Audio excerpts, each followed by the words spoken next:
Hi, my name is Brian Stupek, and I'm currently walking the continent of Africa to spread mental health awareness. Meet 31-year-old Brian Stupek, a former teacher and author who 3 years ago started planning a solo walk across the African continent to advocate for mental wellness. So I wanted to do something walking related. I also wanted to talk about mental health, and so I noticed when I lived in East Africa a couple years back, I don't really talk about it that much. Like you have to kind of white knuckle and like struggle, and if you're going through a tough time, then tough. You got to tough it out. You can't. Anytime you talk about it, it's showing a sign of weakness, and I kind of wanted to get rid of that. And so I thought, well, I could walk and I could have conversations with locals. The California-born and raised Stupek is a big advocate of mental health as he suffers from bipolar disorder, a mental disorder characterized by periods of depression and elevated mood swings. Stupek crossed into Namibia on day 27 of his walk through the North-Dover border post.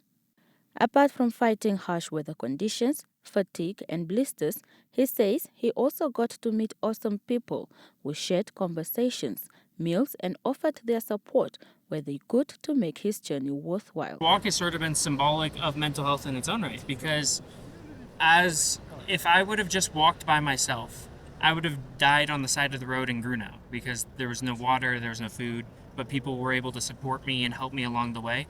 And it's the same with mental health. If I try to combat this world by myself, I'm weak.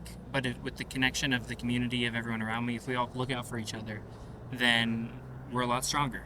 Some days and nights saw him camp along the road, but eventually on day 48, he arrived in Windhoek, where he was welcomed by social media fans at the police roadblock opposite Heroes Eka.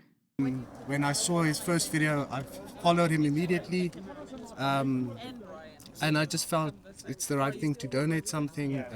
I think he's actually more of an inspiration now, because to walk all of this is quite a mission and that stuff, and to come this far already is already a good amount.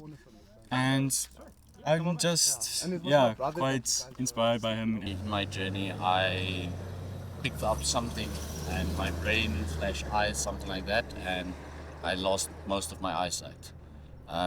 That put a lot of pressure again on my mental health. And then I found Brian and his videos and how inspirational it is of what he's doing, especially for Africa and mental health in Africa. Despite Stupek's journey being of mental health, he says he is also looking forward to share African cultural experiences at the same time.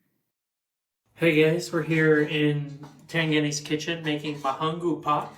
Stupek is accompanied by Gebhard Ashipala. The two met in Springbok, and Ashipala excitedly jumped on the adventure as Stupek's cameraman. Doing about 8 hours a day of walking, Stupek believes his journey will take him about 2 years to reach Tunisia. For now, they will be resting in Windhoek for a week before proceeding. Juliana Fuka, NBC News, Windhoek.